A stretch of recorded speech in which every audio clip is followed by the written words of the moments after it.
在一个偏远的小镇，夜深人静的时候，雷声滚滚，闪电如利刃般撕裂黑暗。静谧的街道上，却有一户人家的灯依然亮着。苏林坐在客厅的沙发上，神情紧张，双手微微颤抖。他的眼神定在门口，彷佛在等待着什么。然而，当时钟指向午夜时分，沉重的脚步声从门口传来。门开了，苏林的丈夫李明踉跄地走进来，带着一身的酒气。他没有注意到妻子异样的表情，直接跌坐在沙发上，嘴里咕哝着模糊不清的话语。苏林冷冷地看着他，双眼逐渐阴暗下来，彷佛黑暗的夜空遮掩了所有的光。喝够了吗？他声音平静，却带着一丝异常的冷酷。李明眯着醉眼，嘴角露出一抹嘲讽的笑意。你管不着。他伸手去抓啤酒罐，颤抖的手指却碰翻了桌上的玻璃杯，破碎声回荡在空气中。苏林没有动，他缓缓站起来，走向厨房。几分钟后，他回到客厅，手里握着一把锋利的厨刀。他看着坐在沙发上几乎无法自控的丈夫，双眼如冰冷的锋刃。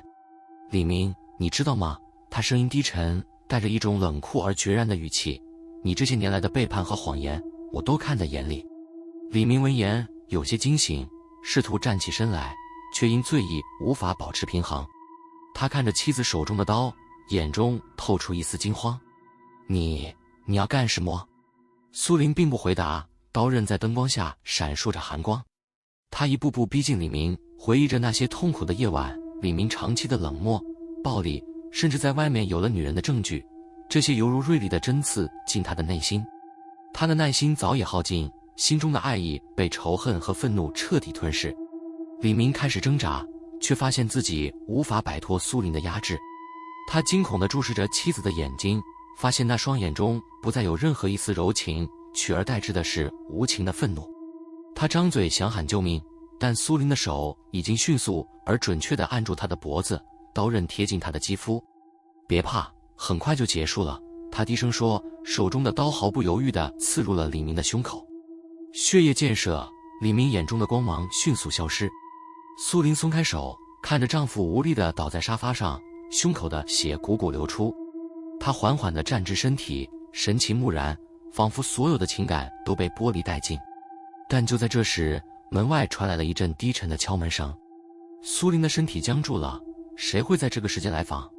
他紧张地扫视着四周，心跳加速。他强迫自己冷静下来，轻轻地朝门口走去，将门拉开一条缝。门外站着一位年轻的警察，脸上挂着礼貌的微笑。晚上好，刚才有邻居听到您家有动静，觉得可能有些情况，请问一切都还好吗？苏林勉强挤出一个微笑，压抑着内心的恐惧。没事的，只是我丈夫喝醉了，不小心打翻了东西，抱歉打扰到大家了。警察点点头，眼神却在他的脸上徘徊片刻，彷佛要穿透他的微笑，看到他心底的秘密。他稍作停留，便礼貌地道别离开。然而苏林关上门后才注意到，地板上留有一丝尚未擦前的血迹，一道鲜红的痕迹连接到门口。他惊愕地后退一步，迅速抓起抹布擦拭。然而这条血迹彷佛无论他如何清理都无法彻底抹去，似乎那些痕迹就像是他心底的罪恶，无法掩盖，无法遗忘。苏林的手微微颤抖着，他用抹布不停擦拭血迹，但地板上那条鲜红的痕迹却像一块刺眼的烙印般紧紧附着着。他感到无比慌乱，呼吸急促起来。擦拭过的血痕仍残留着淡淡的印记，仿佛无论如何也无法完全抹去。他彷佛看见李明的眼睛正凝视着他，冷冷的，没有温度，像是在嘲笑他，谴责他。心神未定间，手机响了起来，震动声在寂静的房间中显得尤为刺耳。苏林被吓得猛然一颤，手中的抹布掉落在地。他深吸一口气，努力让自己冷静下来，拿起手机看了一眼，屏幕上显示的是一个陌生号码。他犹豫片刻，接听了电话。话筒那端传来一个低沉而沙哑的声音：苏林女士吗？这是医院的急诊科，我们刚刚收到消息，有人声称李明先生昨晚没有回家，是否需要报警或进行其他协助？苏林的心猛地一紧，眼神闪烁不定。哦，不用了，他应该是和朋友喝多了，回来晚了一些，抱歉让你们担心了。他尽量保持镇定，挂断了电话。然而心中的恐惧如同压在胸口的大石，让他无法呼吸顺畅。他脑海中浮现出那些记忆碎片，关于他和李明的婚姻，本应是美好的家庭，却因为李明的改变而逐渐破裂。最初，李明只是常常晚归，后来则愈发冷漠，甚至动手打他。而在一次偶然的机会下，他发现了李明在外面有了情人。那一刻，他的心彻底碎了，所有的爱意都变成了刻骨铭心的恨意。他曾经试图挽回，试图让他回到这个家，甚至愿意原谅他的背叛。然而，李明并不理会他的恳求，反而加深了冷漠与轻蔑。最终，苏林明白了，这段婚姻已经无可救药。而今天夜里，他的情感终于彻底爆发了，化作了无情的利刃，结束了他们之间的关系，以一种无法回头的方式。但他知道，这并不是结束，而是新的开始。这场可怕的谋杀让他深陷在恐惧与罪恶之中，无法自拔。他开始考虑如何掩盖这一切，心里盘算着要怎样处理李明的尸体。他回到客厅，冷静地将李明的遗体抬到地下室，将地板上的血迹彻底清理干净，然后将李明的尸体藏在角落的冰柜里。他一边处理，一边感到胸口的压力逐渐加剧，仿佛有无形的手在捏紧他的心脏。整理好现场后，苏林擦去额头上的冷汗，心中盘算着接下来的计划。他告诉自己必须冷静，不能让任何人发现异样。他清楚，从现在开始，他的每一步都将决定自己的命运。隔天，苏林打开窗帘，阳光透过窗户洒在他的脸上。然而这阳光并未让他感到温暖，反而让他的心更加冰冷。他在镜子前整理自己，努力让自己看起来像往常一样毫无异状。然而内心深处的恐惧却不断啃噬着他的意志。他走出家门，穿过小镇的街道，迎面而来的是邻居和熟人。他们如往常般向他打招呼，但他却觉得每个人看他的眼神中都藏着怀疑，仿佛他们知道了他的秘密。他强迫自己微笑回应，隐藏内心的动摇。就在他以为一切都可以如常运作时，事情却开始变得诡异起来。数日后，他回到家中，发现门口摆放着一个黑色的信封，里面只夹着一张字条：我知道你做了什么。苏林瞪大了眼睛，心跳骤然加快。这封信让他毛骨悚然。谁会知道他的秘密？是邻居，还是那位警察？他回忆起那晚的情景，心中充满了疑问和不安。